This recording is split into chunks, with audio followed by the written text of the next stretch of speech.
Hello, guys, welcome back to another episode here on African Confessions.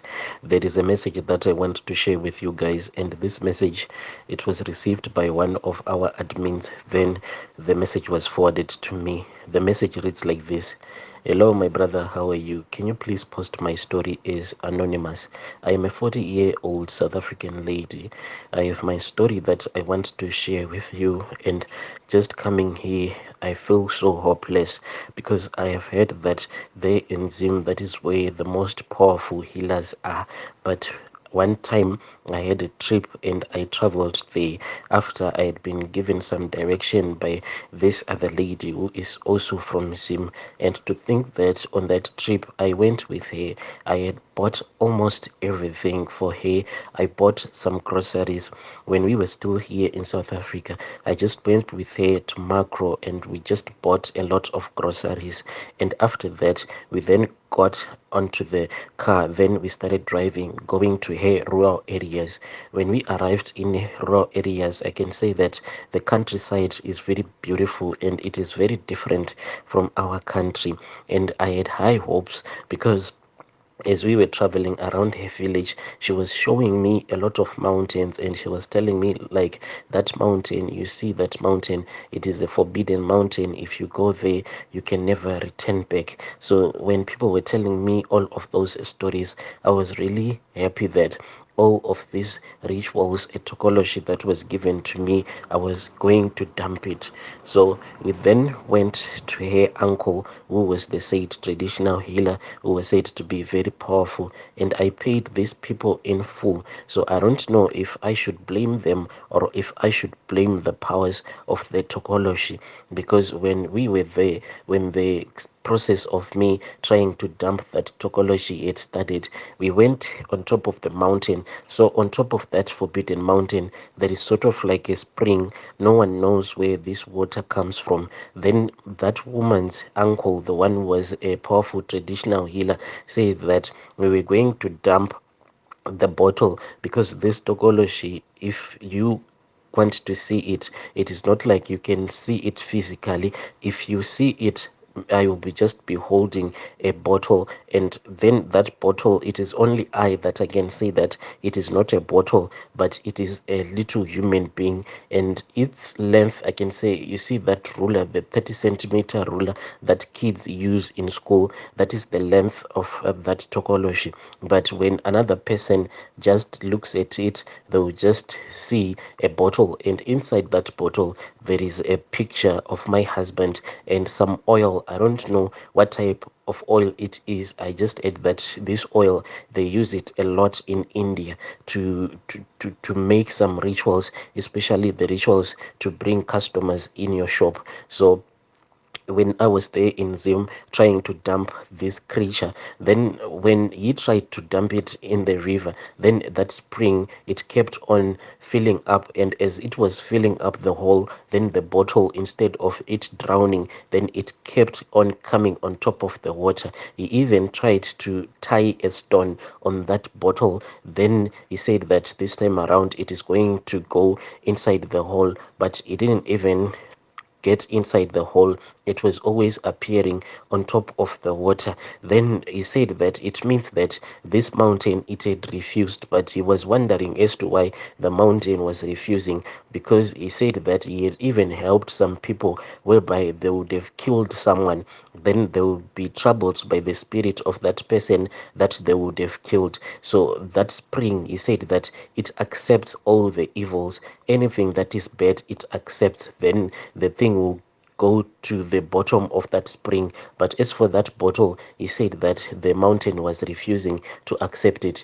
He said that the only way that I could have this thing destroyed, if I return back to my country and if I find someone who is very powerful than him, he was the one who can try to destroy that Tokoloshe, which is in form of a bottle. Feeling really disappointed, I then returned back to my country But when I returned back to my country, still there is nothing, a little bit of hope here and there. And most of the hope that I am getting, it is from those guys that are from Zim that just worship everywhere.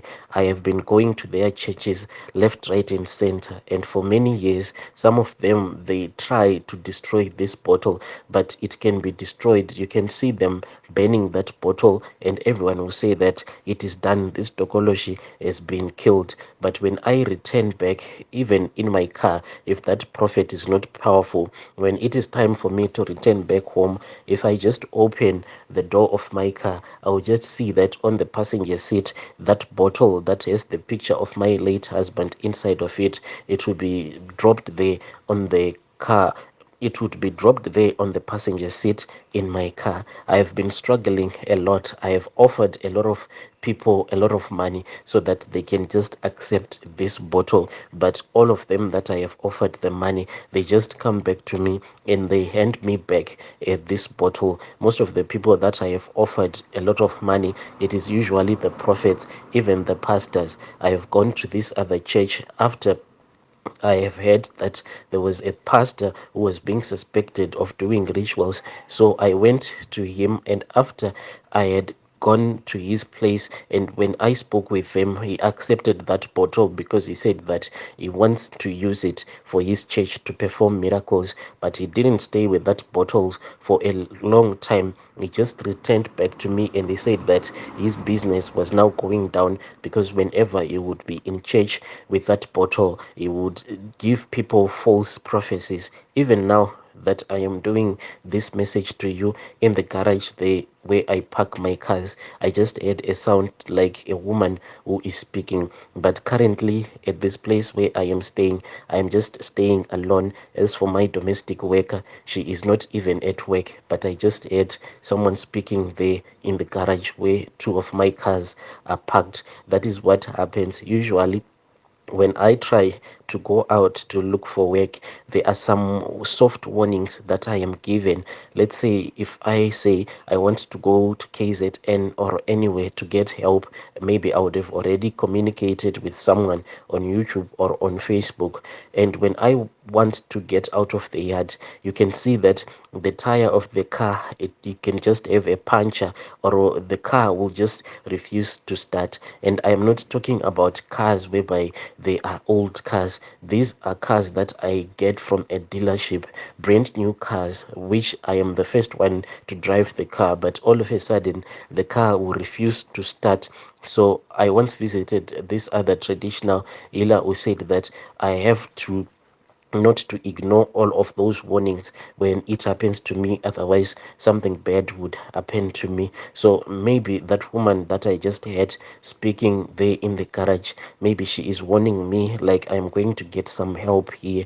But I am tired, my brother. It has been so many years. I have lost even any kind of bond that was once there between me and my children, because my children, like my daughter, my last born, she had been suffering. She could not conceive, so she went to this other church, and it is a very famous church in here South Africa, and it is a very famous church here in our country. When she went there and she was given some prayers to use, so they told her that they wanted to give her the prayers so that she can see who is causing her not to be able to conceive. And she had a dream and she confronted me.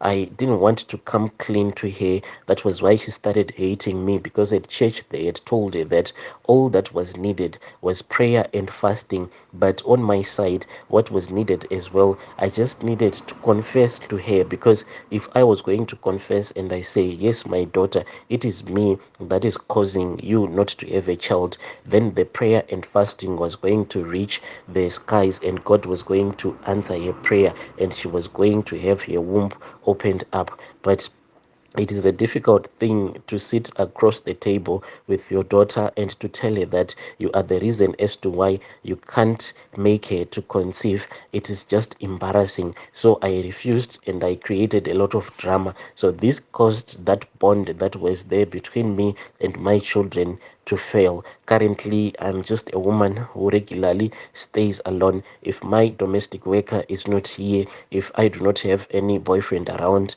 usually I am just alone. If I am alone, yes, I can hear movements that are so scary to someone who has never seen a Tokoloshe before. But as for me, I have reached a point in my life whereby I'm not scared of it anymore. If it wants to damage me, if it wants to kill me, I don't care anymore because I am tired. Actually, I am even tired of living. All that I want to do, maybe if I can just rest and die so that I can see what is the next life waiting, so that I can see what is waiting for me in the next life. So the way that I gotten this Tokoloshe, it was after me and my husband had a small quarrel. After we had a small quarrel, we started visiting some traditional healers, and they said that they wanted to tie our marriage. After we had tied our marriage, my brother, there was another guy at work whom I was dating. So this thing of me being tied to my husband, it was giving me some problems because sometimes I would just confess some bad things that I would have done throughout the day. And whenever I would want to tell him, my husband, that there was a man that I was seeing on the other side, I'll just stop myself and fight with that spirit that wanted me to confess.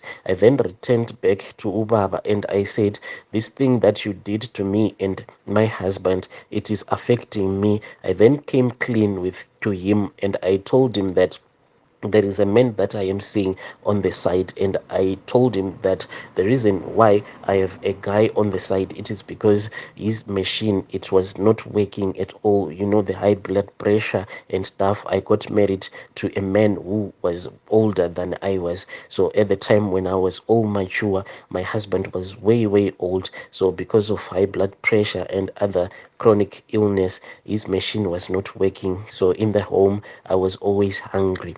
That traditional healer, he then took advantage of me when he saw that I was a hungry woman concerning things of having intercourse, and he started sleeping with me constantly, telling me that I needed not to have any boyfriend apart from him. So I dated that traditional healer for a very long time. Then one day when I was with him, he said that he had gotten these other charms, and these charms, they were all the way from Mozambique, and these charms, he wanted to test them on me to see if they work because he had not yet started marketing those charms to his customers. I said, what type of charms are they? He said, these charms, what they do is that you just put someone inside a bottle. You see like a picture of someone, then you just place it inside a bottle, and then you can start making money. I said, so who am I supposed to put in that bottle? Already this man, you know, a man can start telling you things like, I want to marry you, you are going to become my wife. And I was getting a lot of hatred towards my husband because of those sweet words that the traditional healer was telling me. So I agreed that we should place my husband inside that bottle because he was not a man anymore concerning his health and his machine that was no longer working. I then took a photograph. You see, there are those ID photos usually when you take a driver's license, then you get a small photograph. That was the photograph that I took because the big one, it could not fit into that glass bottle. And for me to be able to convince my husband to go so that we can take those ID photographs, it took me a very long time until I had returned back to my boyfriend, who was the same traditional healer that we had visited. And I told him that I could not get that photograph that we were supposed to use. He then gave me some charms that I was supposed to cook for him. The way that he prepared these charms when I was at his place, we entered into his consulting room. Then he took, you know, we usually steam like when you want to chase away some illnesses, He then took a bucket and filled it up with hot water, and he just put some herbs in there, and he gave me a blanket, and he told me that I was supposed to steam. And when I was steaming like that, I was naked. After I had finished steaming, he then said that he wanted all of that sweat, so he gave me a small water glass, and he said that all of the sweat that was coming out of my body, we had to try to put it at least inside that water glass. We managed just to put a small droplets inside that water glass. He took it and he mixed it with more herbs, and he said that when I would arrive back home, I was supposed to cook food for my husband, but I was not supposed to eat the food. On that night, I had to go to bed without eating anything. So when I arrived back home, I then cooked for my husband, and on that night, I did not eat. The following morning, I then told my husband that I wanted him to get some ID photos. I didn't even tell him what I wanted to use with those ID photos, and he agreed. We passed through this other place, and we just took those ID photos, and we returned back home. And I told him that there was a place where I wanted to rush to. He didn't ask me where I wanted to go, so I returned back to that traditional healer's place, and he took those photographs and he placed one inside that glass bottle. The other one, he just burned it, and after he had placed it inside that glass bottle that has some Indian oil inside of it, then my husband started to get really sick. No one ever suspected anything because he was an old man who was suffering from chronic illnesses. And after he had passed away, then that was when I started to notice that my husband, when he was still alive, he had a very small business that was just struggling.